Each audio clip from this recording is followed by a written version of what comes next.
La independencia y el origen de un país no suena como algo tan difícil de definir.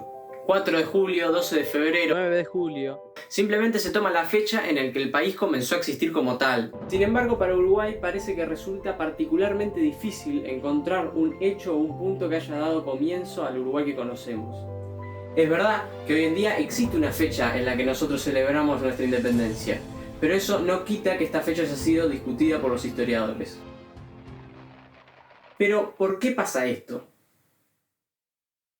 La nacionalidad uruguaya está prefigurada desde los orígenes de nuestra formación social.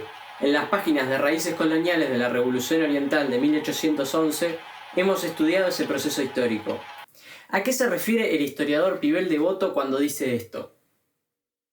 La Revolución Oriental de 1811 fue la lucha liderada por el general Artigas, que se da inicio por una intención de los habitantes de la banda oriental de querer separarse del poder del virreinato español. A eso es a lo que se refiere Pibel Devoto, a ese impulso, a esa decisión de los orientales de tener un destino juntos.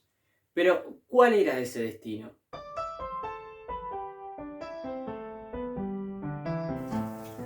En 1813, Artigas plasma sus ideas en las llamadas Instrucciones del año 13. Estas instrucciones fueron enviadas a la Asamblea Nacional General Constituyente en Buenos Aires, asamblea celebrada para lograr la emancipación de las Provincias Unidas. Sin embargo, los diputados seleccionados por Artigas para representar a la banda oriental fueron rechazados por la asamblea.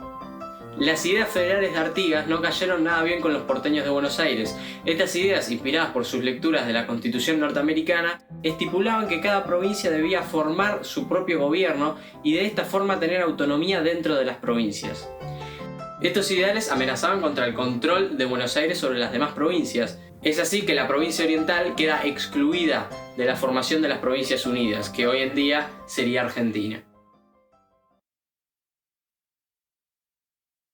Pero entonces, ¿Artigas y los orientales querían ser argentinos? ¿Dónde queda Uruguay en todo esto? Eso es lo que dice Vázquez Franco. Mira, es nada más que esta línea que está aquí arriba. Yo, José Gervasio Artigas, argentino de la banda oriental. Exacto. Su postura se opone fuertemente a la de Pibel Devoto, diciendo que la relación entre Artigas y el Uruguay actual no existe, es nula, y que la idea de que existe es simplemente una construcción que se fue afirmando a lo largo del tiempo. Sin embargo, la lucha de Artigas no termina ahí. Al ser rechazado por Buenos Aires, el general envía su propuesta a las demás provincias en un intento de ponerlas de su lado y en contra de Buenos Aires para poder formar su propio concepto de Provincias Unidas. Esta propuesta fue aceptada por Entre Ríos, Corrientes, Misiones, Santa Fe y Córdoba, que compartían las visiones de Artigas de mantener autonomía ante Buenos Aires. Y es así que se forma el Protectorado, también llamada la Liga Federal. En un futuro va a haber gente que considere como este el punto en el que comienza a existir Uruguay. Sin embargo, aunque podamos ver algunas similitudes entre el proyecto de Artigas y el Uruguay actual, como por ejemplo el sistema de república o la libertad de culto, a varias personas como a Vázquez Franco y a Ofelia Piegas les parece imposible establecer conexión alguna entre el proyecto de Artigas y el Uruguay de hoy en día. Artigas es una realidad.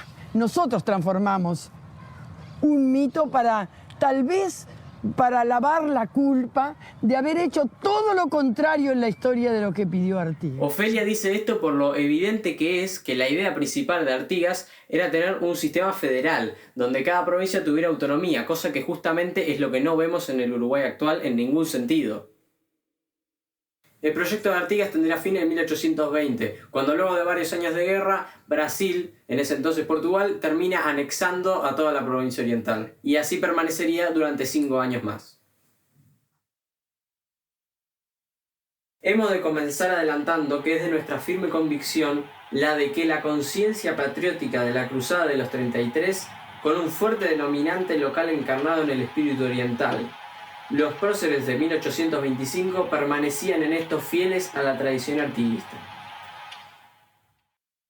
En un principio a los orientales les tranquilizaba la paz que traía el dominio portugués, después de tantos años de guerra con Artigas. Pero para 1825 la población oriental ya se sentía cansada del ahora llamado Imperio del Brasil. Y del mismo modo, las Provincias Unidas volvían a mirar hacia este territorio, a su capacidad para el ganado y al puerto de Montevideo.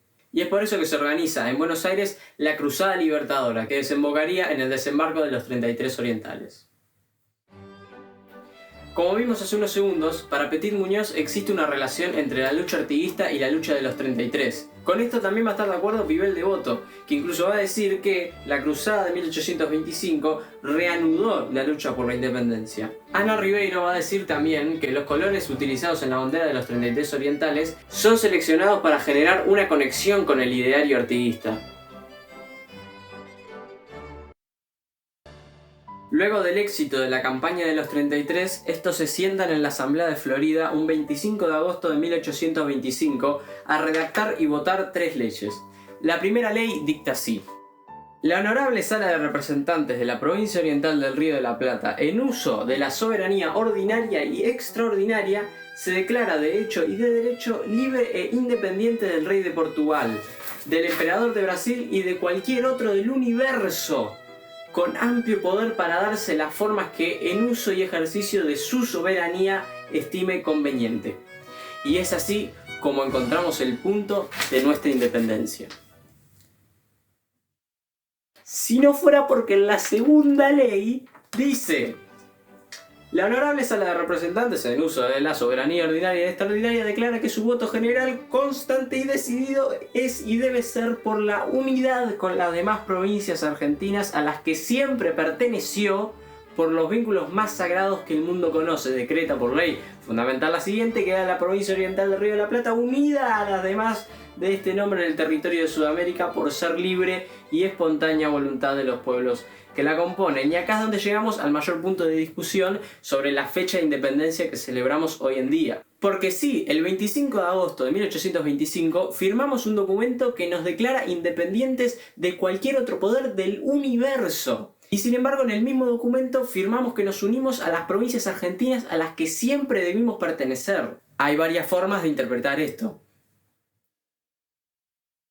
Para Vázquez Franco está más claro que el agua. Los orientales nos sentimos y siempre quisimos ser argentinos. Incluso él menciona la tercera ley. Dice así: el pabellón que debe señalar su ejército y flamear en los pueblos de su territorio, compuesto de 3 franjas horizontales, azul, blanca y roja, por ahora y hasta tanto incorporados los diputados de esta provincia a la soberanía nacional y se enarbole el reconocido por el de las Unidas del Río de la Plata a la que pertenece. Sobre esta ley de la bandera, que parece que no fuera tan importante en comparación a las otras, Vázquez Franco dice que gracias a la positiva de las Provincias Unidas a la unificación del territorio oriental, si nosotros siguiéramos la declaración de independencia y lo que dice ahí, tendríamos que estar utilizando el pabellón de las provincias argentinas hoy en día. Pibel Devoto vuelve a estar en desacuerdo con Vázquez Franco, diciendo que los 33 orientales no enajenaron ni comprometieron sus soberanías por ninguna declaración. Los vínculos con las Provincias Unidas ya no existían y que fueron razones circunstanciales de orden político, militar y económico las que incentivaron a los orientales a proclamar unidad con las demás provincias, pero no porque existiera un sentimiento de pertenencia real hacia estas. Para Petit Muñoz, la conciencia patriótica de los 33 orientales nos han de servir para interpretar las actas del 25 de agosto. Es todavía la del patriotismo rioplatense, con un fuerte denominante local encarnado en el espíritu oriental. Eduardo Acevedo comparte con estos dos últimos, diciendo que los 33 orientales constituían un pueblo de acentuada fisionomía propia, movida todavía por el grande y genial impulso de Artigas, compartiendo también la idea de que el artiguismo trascendió a Artigas y que fueron sus ideales de libertad, igualdad, los que resonaron con el pueblo oriental y después permitieron la independencia del Uruguay que tenemos hoy. Pero, ¿y dónde está Uruguay? Hasta este punto siempre nos hemos referido al territorio como la banda oriental o la provincia oriental. Incluso en la misma declaración de la independencia se la refiere como la provincia oriental del Río de la Plata. Ni siquiera se menciona Uruguay, que es de donde viene lo de oriental. Vamos a seguir un poco más.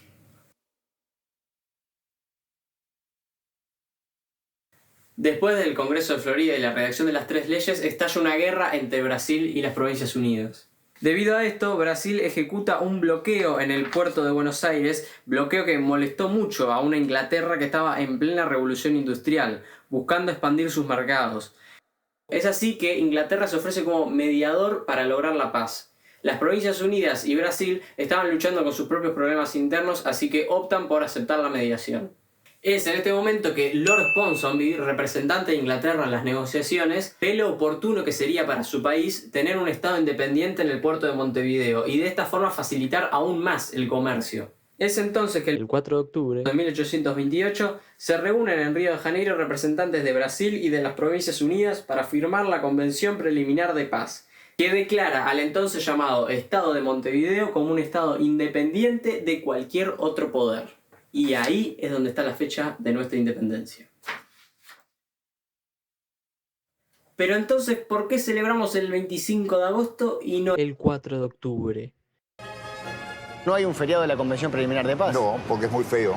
Porque es muy feo, dice Lincoln Mastiegue, y se entiende por qué piensa esto. En la Convención Preliminar de Paz no hubieron representantes de la banda oriental. Es decir, nosotros nunca expresamos nuestra voluntad de querer ser independientes, sino que se entiende mucho más que nosotros fuimos independizados por unas potencias extranjeras, cuyos intereses eran nada más y nada menos que lograr la paz para facilitar el comercio. Esto se ve reflejado en que estas potencias ni siquiera se molestaron en delimitar el territorio del nuevo Estado, y además dejando nuestra soberanía totalmente comprometida, teniendo que redactar una constitución que debía ser aprobada por las Provincias Unidas del Río de la Plata y por el Imperio de Brasil. El 18 de julio de 1830 se da la jura de la Constitución, y ahí termina de definirse el nombre final de este territorio, Estado Oriental del Uruguay, que en realidad no sería el nombre final, pero eso sería más adelante.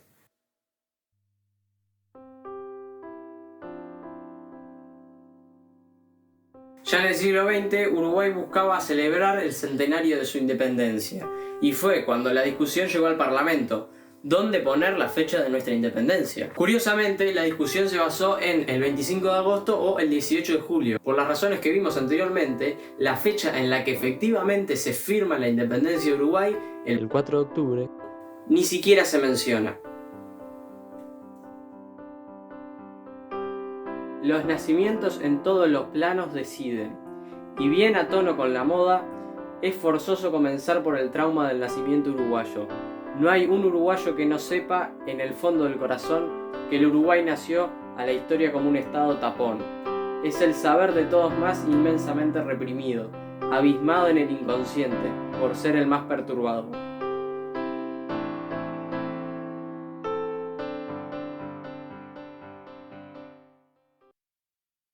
Conclusiones. Llegados a este punto, podemos ver cuál es el problema al querer fijar el origen de nuestro país. La independencia de Uruguay no se puede entender como un hecho único y claro, ya que su formación fue resultado de múltiples etapas y conflictos, con relaciones y motivaciones entre sí que quedan sujetas al análisis de cada uno. Desde mi postura, reconozco la creación del Uruguay el 4 de octubre de 1828. Sin embargo, no me parece mal que se celebre la independencia el 25 de agosto, porque haya sido para independizarnos o para unirnos a las Provincias Unidas, fue en ese momento que los orientales manifestaron mediante ese impulso esa idea de tomar nuestras propias decisiones, de autodeterminación y de construir una identidad propia. Por lo tanto, el debate sobre el verdadero origen de Uruguay continúa abierto y no pierde relevancia con el tiempo. Me parece muy increíble cómo el origen de un país puede estar sujeto a tantas discusiones y pueda variar tanto depende la opinión de cada persona. Y creo que eso también contribuye a forjar la identidad uruguaya que tenemos hoy en día. No saber lo que ha sucedido antes de nosotros es como ser incesantemente niños. Cicerón.